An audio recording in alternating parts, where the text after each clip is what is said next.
जय श्री राधे, जय श्री श्याम। सभी सनातन प्रेमियों को जय श्री राम। वीडियो स्टार्ट करने से पहले मैं आपको बता दूं, आज की वीडियो बिना स्किप किए पूरा देखना, क्योंकि आज हम बात करने वाले हैं 4 धामों में से एक धाम जगन्नाथपुरी धाम पर। दोस्तों, मैं आपको बता दूं, ये मंदिर दुनिया के सबसे रहस्यमय मंदिरों में से एक है, जिसमें गड़े रहस्यों को आज तक ना तो दुनिया की विज्ञान सुलझा सकी है, न विद्वान। वेदों पुराणों ग्रंथों की माने तो साक्षात रहते हैं यहाँ भगवान श्री कृष्ण को समर्पित ये मंदिर बहुत ही अद्भुत है, जो अनेकों अनसुलझे रहस्य समेटे हैं अपने अंदर। ज्यादा देरी ना करके सीधे नजर डालते हैं अनगिनत रहस्यों पर। बात करते हैं रहस्य नंबर 1 पर। इस मंदिर के चोटी पर लहराने वाला झंडा भी एक अजूबा है, जो बहता है हमेशा हवा के विपरीत। मतलब हवा पूरब से पश्चिम की ओर चल रही है तो ये पश्चिम से पूरब की ओर लहराएगा।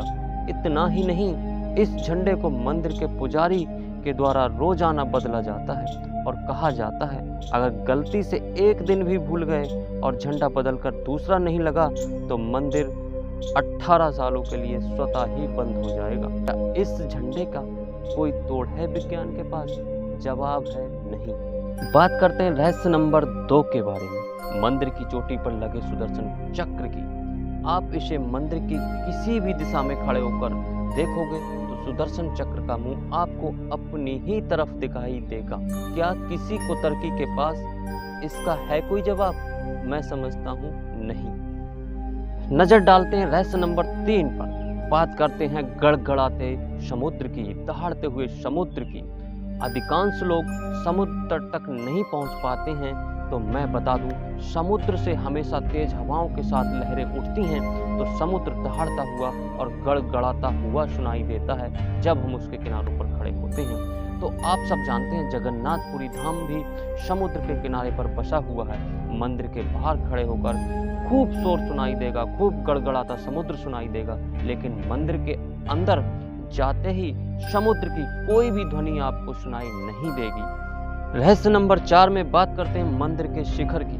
मंदिर का शिखर बहुत ही भव्य और ऊंचा बना हुआ है, लेकिन कभी भी किसी भी टाइम किसी भी दिशा में मंदिर की परछाई नजर नहीं आती, जबकि दुनिया भर में कोई भी जीवित अथवा मृत वस्तु ऐसी नहीं है जिसकी परछाई ना बने जगन्नाथपुरी के अलावा। जय श्री जगन्नाथ। रहस्य नंबर 5 में बात करते हैं जगन्नाथपुरी की रसोई पर। जगन्नाथपुरी धाम की रसोई दुनिया की सबसे बड़ी रसोई मानी जाती है। यहाँ बताया जाता है 500 रसोइया और 300 सहकर्मियों के द्वारा मंदिर का प्रसाद बनाया जाता है। प्रसाद बनाने की भी अद्भुत प्रक्रिया है। यहाँ 7 बर्तनों को एक के एक ऊपर रखकर प्रसाद बनाया जाता है। सबसे ऊपर के बर्तन का प्रसाद बनकर तैयार होता है और फिर बारी बारी से ऊपर से नीचे की तरफ पकता चला जाता है ना अद्भुत? इतना ही नहीं, यहाँ हजारों लाखों की संख्या में श्रद्धालु प्रतिदिन आते हैं और प्रसाद सभी को मिलता है। कभी भी प्रसाद कम नहीं पड़ता, और शाम को मंदिर का कपाट बंद होते ही स्वतः समाप्त हो जाता है। जय जगन्नाथ। भगवान की लीला भगवान ही जाने। और अगर आप यहाँ तक बने हैं तो अवश्य ही आप श्याम प्रेमी हैं, और इसी तरह लास्ट तक बने रहिए। और बात करते हैं सीधा रहस्य नंबर 6 पर। कहा जाता है मंदिर जितना जमीन के ऊपर है उतना ही जमीन के नीचे भी है, और इसके नीचे भगवान का आभूषण रूपी खजाना भी छुपा है।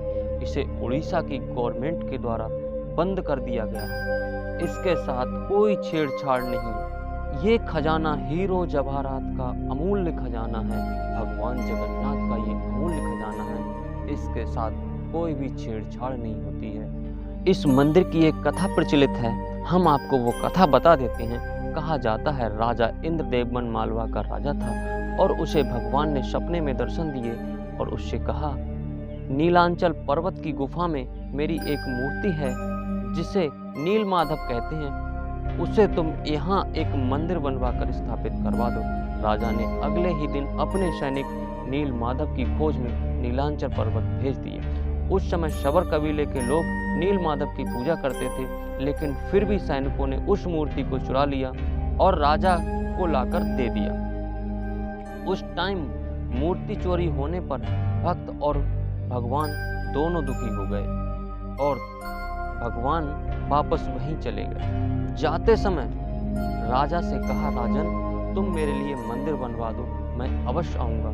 राजा ने एक भव्य मंदिर का निर्माण करा दिया और भगवान को पधारने को कहा। तो भगवान ने स्वप्न के माध्यम से बताया, राजन द्वारका से एक लकड़ी का लट्ठा बहता हुआ समुद्र के मार्ग से पुरी की ओर आ रहा है, तुम उसको उठाकर मेरी मूर्ति बनवा दो।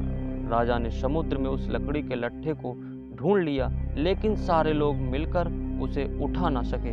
तो राजा के समझ में आया, इस लट्ठे को शबर कबीले के मुखिया नील माधव के भक्त विश्ववसु ही इस लट्ठे को उठा सकते हैं। विश्ववसु को बुलवाया गया तो उन्होंने अकेले ही इस लट्ठे को उठाकर राजा के महल में रख दिया।